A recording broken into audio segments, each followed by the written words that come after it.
أعوذ بالله من الشيطان الرجيم. بسم الله الرحمن الرحيم. يا أيها الذين آمنوا لا تقربوا الصلاة وأنتم سكارى حتى تعلموا ما تقولون ولا جنبا إلا عابري سبيل حتى تغتسلوا، وإن كنتم مرضى أو على سفر أو جاء أحد منكم من الغائط أو لامستم النساء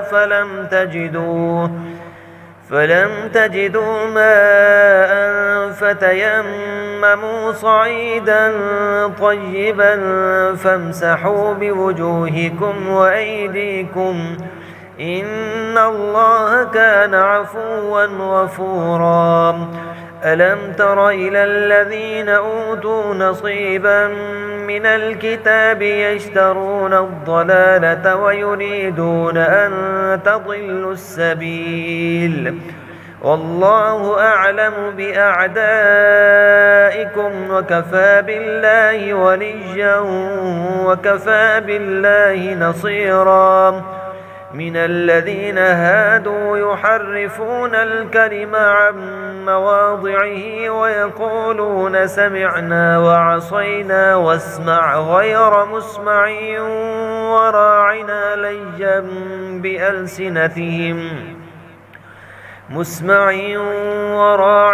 ليا بألسنتهم وطعنا في الدين، ولو أنهم قالوا سمعنا وأطعنا واسمع وانظرنا لكان خيرا لهم وأقوم، ولكن لعنهم الله بكفرهم فلا يؤمنون إلا قليلا.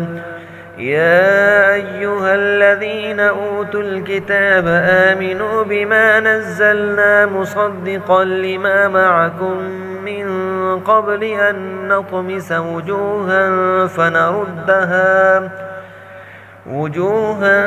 فنردها على أدبارها أو نلعنهم كما لعنا أصحاب السبت، وكان أمر الله مفعولا.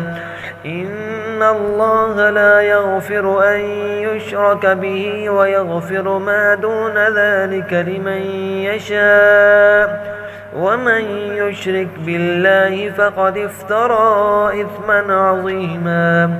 ألم تر إلى الذين يزكون أنفسهم بل الله يزكي من يشاء ولا يظلمون فتيلا.